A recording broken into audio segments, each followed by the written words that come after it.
মহান বিজয় দিবসে জাতীয় প্যারেড গ্রাউন্ডে সশস্ত্র বাহিনী কুচকাওয়াজে যোগ দিয়েছেন রাষ্ট্রপতি ও প্রধানমন্ত্রী। এই মুহূর্তে সেখানে আছেন রিপোর্টার ফারুক ভূঁইয়া রবিন।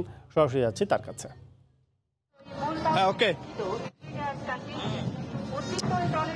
মহান বিজয় দিবস উপলক্ষে নানা আয়োজনের মধ্য দিয়ে বাঙালি জাতি কিন্তু আজকের এই দিনটি পালন করছে এবং তার মধ্যে অন্যতম হলো যে জাতীয় প্যারেড গ্রাউন্ডে বিশেষ কুচকাওয়াজ। এবং আজকে সকাল 10টার কিছু সময় পরে প্রধানমন্ত্রী শেখ হাসিনা জাতীয় প্যারেড গ্রাউন্ডে আসেন এবং তারপরে তিনি রাষ্ট্রপতি আব্দুল হামিদকে বরণ করে নেন। এবং এখন আমরা যেটি দেখতে পাচ্ছি যে সুসজ্জিত যে কুচকাওয়াজ সেটি কিন্তু হচ্ছে এই জাতীয় প্যারেড গ্রাউন্ডে। এবং আজকে এই জাতীয় যে বিজয় দিবস কুচকাওয়াজে আমরা যেটি দেখতে পাচ্ছি এটি মূলত 9 পদাতিক ডিভিশনের তত্ত্বাবধানে এই প্যারেড যে পরিচালিত হচ্ছে। এবং কুচকাওয়াজের শুরুতেই জাতির জনক বঙ্গবন্ধু শেখ মুজিবুর রহমানের যে মুরাল সেটি কিন্তু প্রদর্শিত হয়েছিল।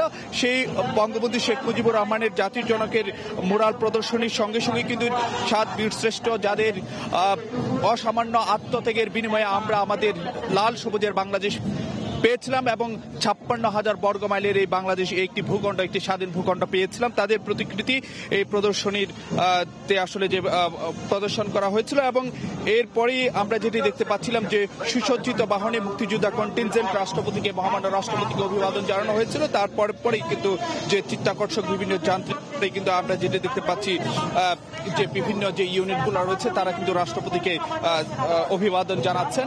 এবং একটি বিষয় যদি জানাতে চাই যে এই যে কুচকাওয়াজ পর্বটি রয়েছে তার পরপরই যে বিভিন্ন যান্ত্রিক বহরে বাংলাদেশ সেনাবাহিনী, নৌবাহিনী এবং যে বিমান বাহিনীর যে অত্যাধুনিক যে সমরাস্ত্রগুলো রয়েছে সেগুলো কিন্তু প্রদর্শিত হবে। এবং শুধু তাই নয়, শুধু সামরিক বাহিনী নয়, একই সঙ্গে যে বিভিন্ন যে বেসামরিক পর্যায়েও যে বাঙালি জাতির যে অর্জন সেটি কিন্তু এই আজকের যে বিজয় দিবস কুচকাওয়াজে তুলে ধরা হবে। বিভিন্ন মন্ত্রণালয়ের তরফ থেকেও কিন্তু যে বিভিন্ন ক্ষেত্রে বাঙালি জাতির উন্নয়ন, অগ্রগতি এবং যে অর্জন সেগুলো তুলে ধরা হবে। আমরা আসলে যেটি দেখতে পাচ্ছি আজকে বিজয় দিবসের যে বিজয় প্যারেডের যে মূল মঞ্চটি সেখানে কিন্তু আমরা এক পাশে বঙ্গবন্ধু স্যাটেলাইট এবং অন্যদিকে রূপপুর পারমাণবিক বিদ্যুৎ কেন্দ্র, তার পাশে পদ্মা সেতু, যে স্বপ্নের পদ্মা সেতু, মেট্রো রেল, এই প্রতিকৃতিগুলো কিন্তু যে এখানে মানে সাজানো হয়েছে মূল মঞ্চটি। এবং এখানে একের পর এক সৈন্য দল কিন্তু তারা বীর দর্পে এগিয়ে আসছেন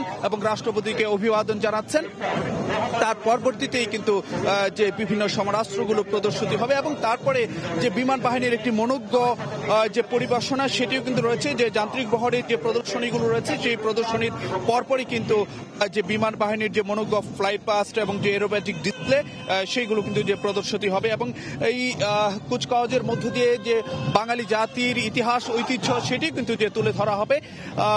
মহান মুক্তি সংগ্রামে বাঙালি জাতির যে আত্মত্যাগের যে চিত্রটি রয়েছে সেটিও কিন্তু এই আজকের যে কুচকাওয়াজ সেখানে তুলে ধরা হবে। এবং যে বাংলাদেশ যে দুর্বার গতিতে এগিয়ে চলছে এবং এই এগিয়ে যাওয়ার ক্ষেত্রে বিভিন্ন সময়ে নানা প্রতিবন্ধকতা এসেছে, কিন্তু তারপরও যে বাংলাদেশের দুর্বার অগ্রযাত্রাকে কেউ থামাতে পারেনি এবং আগামীর পথেও বাংলাদেশ আরো দুর্বার গতিতে এগিয়ে চলবে এবং সম্মুখ সমরে পিছিয়ে যাবে থাকবে না কখনো, বরং এগিয়ে যাবে দুর্বার গতিতে। সেই বার্তাটাই কিন্তু এই আজকের এই কুচকাওয়াজে দেওয়ার চেষ্টা করা হবে। এবং যতই বাধা বিপত্তি আসুক না কেন বাংলাদেশ এগিয়ে যাবে এবং একই সঙ্গে 56,000 বর্গ মাইলের যে ভূখণ্ড রয়েছে সেটি সুরক্ষিত রাখার জন্য বাংলাদেশের যে বাহিনীগুলো, সামরিক বাহিনীরা সদা প্রস্তুত রয়েছেন, সে বার্তাই কিন্তু আজকের এই বিজয় দিবসের কুচকাওয়াজে দেওয়া হচ্ছে। তো এই ছিল আমার কাছে বিজয় দিবস কুচকাওয়াজের সবশেষ খবরাখবর। পরবর্তীতে নিশ্চয়ই অন্য কোনো খবর আপনাদেরকে জানিয়ে দেওয়ার চেষ্টা করব।